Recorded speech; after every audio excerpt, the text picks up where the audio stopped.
Welcome to the Best of MBS podcast, a collection of the best interviews hosted by Michael Bungay Stanier, best-selling author of The Coaching Habit and How to Begin. Today's interview is from the Coaching Habit podcast. Here's your host, MBS. Yes, this is the Coaching Habit podcast. It's lovely to have you back. Thank you, dear listener, for tuning in. This is my chance to talk to interesting folks, people who've got a point of view in this world, people who are showing up with a perspective on how to be more coach-like in the world. My guest today, Ron Karucci. Ron is the co-founder and managing partner of Navalent and works with CEOs and executives pursuing transformative change for their organization, their leaders, and their industries. He has a 30-year track record for helping some of the world's most influential executives tackle the challenges of strategy, organization, and leadership, which is a nice way of covering everything that's hard and difficult about most organizations. He's worked with startups, he's worked with those top 10 companies in the Fortune 100, from turnarounds into new markets and strategies, really overhauling leadership and culture and redesigning for growth. And he's worked in more than 25 different countries across 4 different continents. He is, and this is how I discovered him, he is the best-selling author of 8 books, including the recent Amazon #1, Rising to Power, a book that I really enjoyed. He's a regular contributor to HBR and to Forbes, and has been featured in assorted various other magazines like Fortune and Business Insider and Business Week and the like. So, we're lucky to have him. Ron, welcome. Michael, so great to be with you. Thanks for having me. My pleasure. So, we've talked a little bit about the path to here, but I'm curious to know these days, where are you focusing? You know, at Box of Crayons, we talk about the quest to do more great work that has more impact, work that has more meaning. So I'm wondering how you think about and talk about great work for you right now. Well, you know, it's such an interesting question because I think every day I'm so privileged that I and my colleagues at Navalent get to wake up and, you know, make the world better. I mean, we get to partner with some of the most impressive executives on their journeys of change that are often turbulent. And so I think, where I'm leaning in a little bit harder these days is picking the right journeys. You know, sometimes I'm not the right fit or I'm not the right person to accompany some leaders on their journeys. And frankly, there's a lot of sociopaths out there. Right. And increasing, I think, as you move up the corporate ladder, the ratio of psychopath to normal person increases. And that's become devastating to me. And I feel like I'd rather somebody, God bless them, somebody should help them. I just don't know that I want it to be me. Right. And so I think trying to find the good-hearted, good-natured, smart, curious, open leaders who understand that leading a journey of transformation is as much about their own formation as it is the formation of their organizations and around them. And how much they have to be transformed as much as they have to transform what's around them. Right. And I think the leaders who understand that that's a real part of what they're doing are the best fits for us. How do you find those people? I mean, I work a little closely with Marshall Goldsmith, and he's said as much, you know, the success he has in coaching comes down to smart client selection as much as anything else. You know, he's like really particular about who he chooses to say yes to. And it's good to kind of have that clarity. But when you're sitting down and you're meeting somebody for the first time and they're like, we're going to hire you and we're going to pay you a chunk of money for it, how do you have the discipline to figure out, I think this person's a good fit, or, you know what, we should step aside? There's a couple of things I look for. One is how hard can I be pushed? So usually in our, the sales cycle for one of our engagements can be upwards of 6 months to a year because we're de-risking a very large and intimate relationship and a large and not inexpensive, journey. So, sometimes the journey to get to closure on an engagement is not a couple of weeks. Yeah. And so over the course of a journey, at some point, our belief is consult and help first, sell later. And at some point, the meter just turns on. Right. But I think the determination of whether or not to turn it on comes from, can they take feedback? Are they open to challenging their assumptions? Is their opening posture one of, I already know or I don't know? Right. Are they? Is there a sense of humility and curiosity there? Yes. How do they talk about their people? Is there a sense of, however they're describing their pain, is there insight? Is there a naivete? Is there a dismissal of others' views? Right. How much of what have they tried before in terms of solving the challenges they're facing? Got it. What experience do they have with consultants and coaches? And what is their orientation to help, to receiving help, and what is their orientation to learning?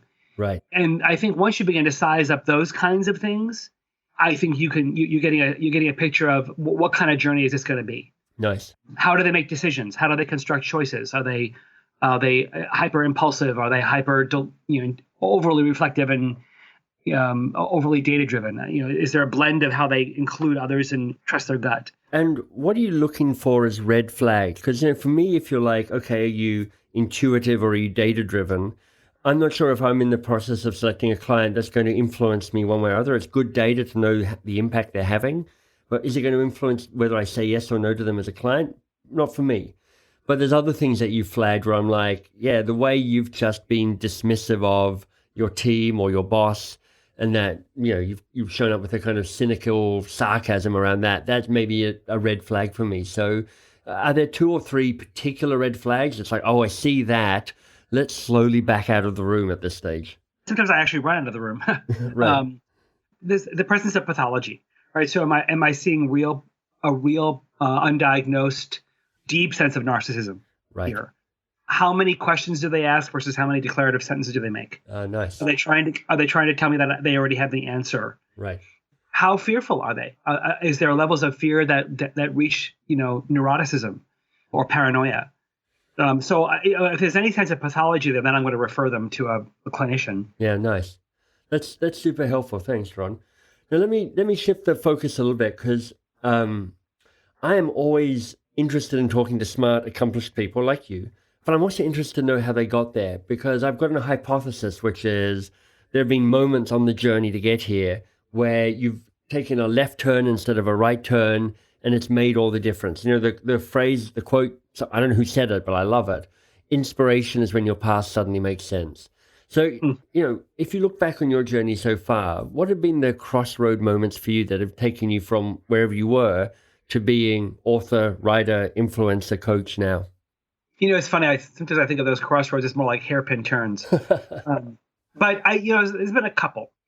Well, actually, it's probably been dozens. Yeah. Truth. But when I think about in the context of being in the advice business, yeah, one that comes to mind is understanding that every brilliant insight I have isn't meant to be shared, and more importantly, isn't meant to be shared now. Right. Sometimes I may discover something about a leader that they're 6 months away from being ready to hear. Yeah. And so just because I observe a pattern of behavior or have some, pithy, revelatory observation of what could make them a better leader, doesn't mean I need to share it ever or right now. And so part of my learning is, how do I construct the journey? If I believe that leader needs to understand this about themselves, how much do I pick at the scab? When do I rip the scab off? Right. And what's the way I construct the path to make sure that the relationship and the intimacy that I have with them, that the relationship I've constructed can hold what I'm about to impose on it, right? So often consultants and coaches fail to measure the strength of the intimacy they've built commensurate with what they're trying to get. Mm. I mean, I can almost see, because we're both consultants, a classic 2x2 matrix happening out of this, which is degree of challenge and degree of intimacy. And what I think I'm hearing you saying is it's only at a certain level of intimacy that you've gained the permission to push people in a certain way. Yep. And I think you have to sometimes accelerate that intimacy or presume it and then let the relationship catch up to it, right? It's like learning to swim in the deep end of the pool. Sometimes that's good. And so learning the art of where to put that line and where to move it commensurate with what you need to get the leader to accomplish, I think is a very important recognition, that to not treat every conversation as if it were the last. How do you accelerate intimacy in a way of working with somebody? It's a fascinating phrase. And I totally see that piece around moving from, transaction to relationship and from relationship to intimacy. And there's something very powerful about moving up that hierarchy, that elevator. Are there tools or ways of being you have that you think can help accelerate that?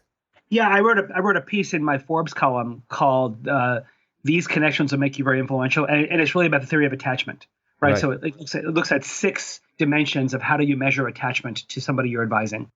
And for me, it's do you even know how you attach, right? And do you know how others? Can you sense how others attach? And can you so how do you use your own vulnerability and disclosure? How do you push against the resistance and the defensive, the natural defenses of not wanting to be vulnerable in a leader? Right. How authentic do you invite them to be? Yep. How do you use feedback and data? How do you avoid hiding behind content? Because too many coaches hide behind content. For sure. So I think there's anyway in that piece, if you want to put it in your show notes. And I don't mean to make you hide behind content, but I don't know the theory of attachment. So when you said, do you even know how you attach? Could you just share maybe one or two or three options that I have? I mean, what are the different ways people do attach or not attach? So I think there's how do I use bold feedback without needing to be admired, right? So sometimes leaders will be use some bravura in their feedback because they want the response of, wow, you're so brave, or that's such bold feedback, right? And so knowing that there's a way to offer information without needing something in response. Okay. How I use vulnerability. Sometimes coaches will use vulnerability to manipulate intimacy. Yeah. They'll over disclose. Right. There's a curiosity. How do I express intrigue or wonder or observation about you without ignoring boundaries? Okay. That's interesting. How I use empathy, right? So am I empathic without creating a need for me to rescue you? Am I so over empathic that I'm turning you into a victim rather than responsible for your own problems? I like this. I think where you're pointing to me around this is going, look, there are various skills that you can use to create a sense of intimacy. And there's almost a way where you cross the line and becomes A, less effective, and B, more manipulative at the same time. Right. One of the most insidious ones is delight, right? So how do I use my natural fascination and delight in somebody that doesn't become idolatry, right? I'm so sucking up to, I'm so delighting in them. Exactly. Oh, no, you're wonderful. They can't wait to get around me just to feel good about themselves. Yeah. And most leaders have more than enough people kind of being slightly sycophantic to them without needing somebody else to do it for them. Much less paying for it. Right. So that's a great focus on serving the people you work with, the leaders. Michael, let me just leave it. Yeah. So for those who are not clinicians, I would encourage them to read, because your own proclivity to attachment starts in your childhood, right? It starts with how you attach to your parents. So it's the earliest part of our social development that shapes our own understanding of attachment to others. Nice. And if you don't know yours, if you don't know what your predispositions are, you're not going to do a good job of creating that with others. And so you're going to be either paid for expertise and become a transactional person, or you're going to become somebody who's very codependent. Right. Yeah, you've got me. I feel like I should just hang up on you now and go read your article just to kind of go, what? Okay, well, who am I and how do I show up and what do I do? So that's super useful. What I want to do is shift the focus to you, Ron, because my experience of the people who are at the top of their coaching game are people who have done their own work, sharpened their own saw. And one of the things that I see myself is that as I get older, I seem to have realized that I have a limited number of lessons to learn. I'm just going to spend the rest of my life having to learn them. And it shows up in a different subtle way every time, but it's like the same damn mistake, and on the same aha moment I get, it's like, oh, that again. Oh, I'm reacting like this another time. God. So, one of the questions that I love to ask is, for you as you've grown, what's the hard lesson you've had to learn along the way? And perhaps you have to keep learning. You have to keep coming back to going, that's my grindstone that I need to work with. Oh my gosh, do we have 5 hours? Right, exactly. Just lie down on this couch for me. I think one of the things I think that maybe this is overly universal, because of the work we do, right? Where there's a tremendous amount of psychic, emotional and psychological depletion of what we do. Yeah. And how I go about replenishing that and what it is so sometimes I think I have agency addiction. Right.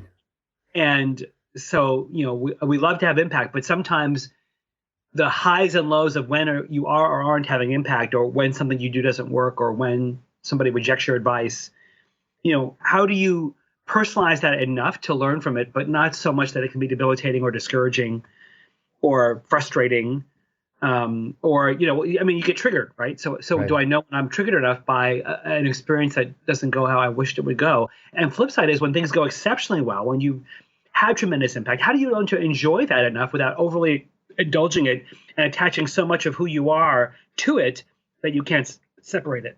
I love that. And I empathize with that whole piece around, look, when things go well, I truly want to take all the credit for this.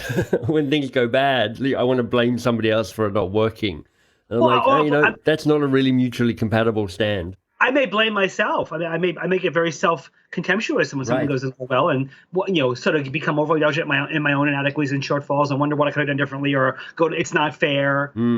How come that person gets that much influence when I'm better, and all that horrible comparison thing we do in our brains. Yeah, sure. And when things go well, I can find a degree of humility to know that it wasn't just me. Yeah. But the psychic, rush of serotonin and dopamine that comes in to the moment of this was so fun, to recognize that isn't going to be every single day and every single consultation.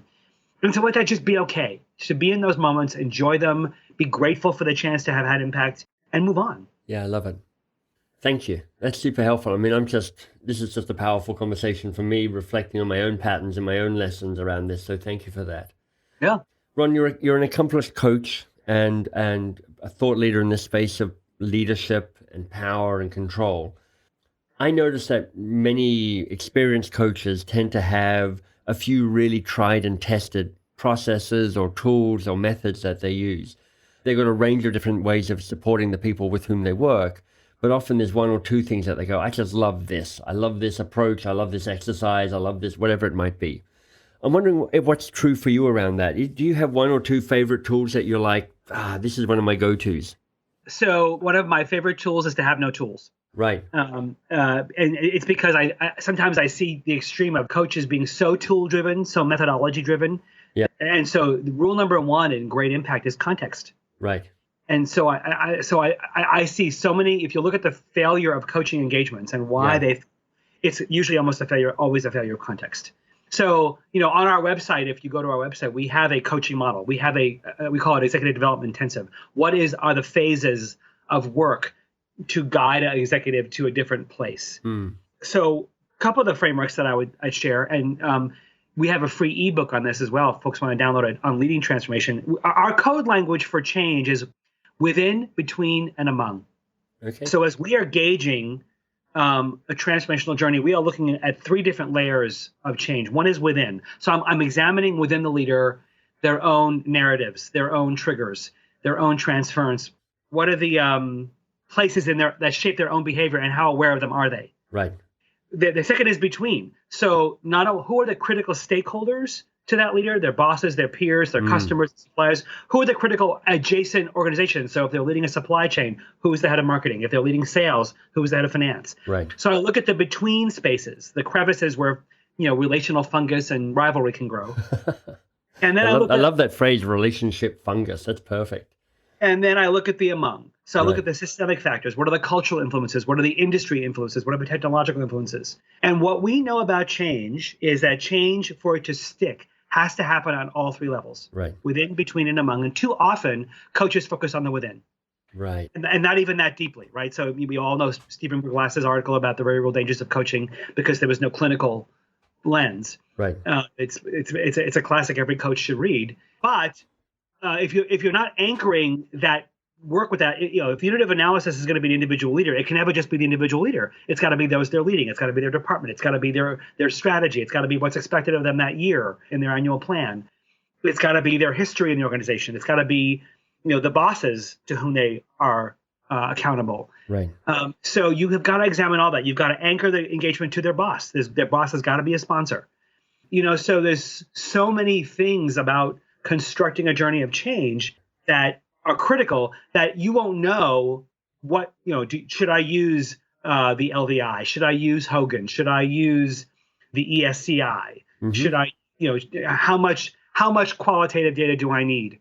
Right. What happens with that feedback? There's wonderful assets out there we have in our repertoire and sort of certifications of ways we assess and diagnose. I would say the first rule of thumb is not to have, to have a multiplicative repertoire of diagnostic tools. Nice.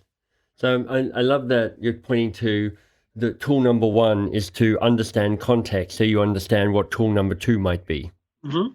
That's perfect. Ron, this has been a great conversation. It's been really interesting talking to somebody who operates at the top level of an organization and has worked deeply in leadership and coaching for so many years. You mentioned the free ebook. For people who want to find out more about you, about your books, about the work in general, where can they go and find you? Yeah, so you can come to our firm, Navalent, NAVALENT.com. And we've got some a blog. We've got some great white papers. Go to the resource page and go to the articles and books pages, and you can see you can find Rising to Power and the research behind that book. You can find a bunch of white papers. You can find a piece called Beyond Bad Coaching. Oh, nice. A great piece that shows our framework for how we think about the journey. Go to the Executive Development Intensive pages.